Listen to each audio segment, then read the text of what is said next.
এবার বাংলাদেশ পাকিস্তান সিরিজে আরও এক পরিবর্তন আনলো পিসিবি। ফলে নির্ধারিত সময়ে মাঠে গড়াচ্ছে না 5 ম্যাচের এই সিরিজ। এদিকে আরব আমিরাত সিরিজ খেলতে আজ দেশ ছেড়েছে টাইগাররা। এরপর পাকিস্তান সিরিজেও একই স্কোয়াড নিয়ে জয় আদায়ের লক্ষ্যে থাকবে বাংলাদেশ। তাই পাকিস্তানের বিপক্ষে লাল সবুজের বিজয় পতাকা ওড়াতে কাদের নিয়ে সাজানো হবে সেরা একাদশ, এ নিয়ে বিস্তারিত থাকছে রিপোর্টে। এফটিপি অনুযায়ী চলতি মাসেই পাকিস্তানের বিপক্ষে 3 ম্যাচের এক টি-20 সিরিজ ছিল বাংলাদেশের। তবে 2026 টি-20 বিশ্বকাপ বিবেচনায় 3 ম্যাচের পরিবর্তে 5 ম্যাচের সিরিজ খেলার সিদ্ধান্ত নেয় দুই দেশের ক্রিকেট বোর্ড। এবার আসন্ন এই সিরিজে আরও এক পরিবর্তন আনলো পাকিস্তান ক্রিকেট বোর্ড। ফলে পূর্ব নির্ধারিত সূচি অনুযায়ী মাঠে গড়াচ্ছে না সিরিজটি, কেননা সাম্প্রতিক পরিস্থিতির জেরে পিছিয়ে গেছে পিএসএল এর সূচি। আর নতুন সূচিতে আসরের ফাইনাল হবে 25 মে। একই দিনে শুরু হওয়ার কথা ছিল বাংলাদেশ সিরিজের প্রথম টি-20। তবে পিএসএল এর কারণে 25 মের পরিবর্তে 2 দিন পিছিয়ে 27 তারিখ ম্যাচটি আয়োজনের প্রস্তাব জানিয়েছে পিসিবি। আর সিরিজের বাকি ম্যাচগুলোর জন্য প্রস্তাব করা হয়েছে চলতি মাসের 28, 30 এবং পরবর্তী মাসের 1 ও 2 তারিখ। যদিও পিসিবির প্রস্তাবে এখন পর্যন্ত কোনো সিদ্ধান্ত জানায়নি বিসিবি। এদিকে আমিরাতের বিপক্ষে 2 ম্যাচের টি-20 সিরিজ খেলতে ইতিমধ্যেই দেশ ছেড়েছে টাইগারদের স্কোয়াড, যেখানে আগামী 17 মে শারজাহ স্টেডিয়ামে পর্দা উঠবে সিরিজের প্রথম ম্যাচ। এরপর 19 মে সিরিজের দ্বিতীয় টি-20 পর্দা নামার মধ্য দিয়ে শেষ হবে টাইগারদের আমিরাত সফর।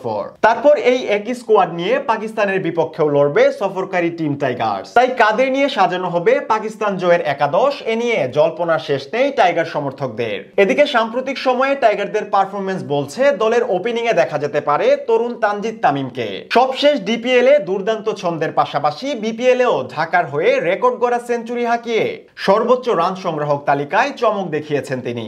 তার সাথে ওপেনিং এর আরেক প্রান্তে দলের ভরসা হতে পারেন সৌম্য সরকার। গেল বছর গ্লোবাল সুপার লিগ কিংবা ওয়েস্ট ইন্ডিজ সফরেও রীতিমতো চমক দেখান তিনি।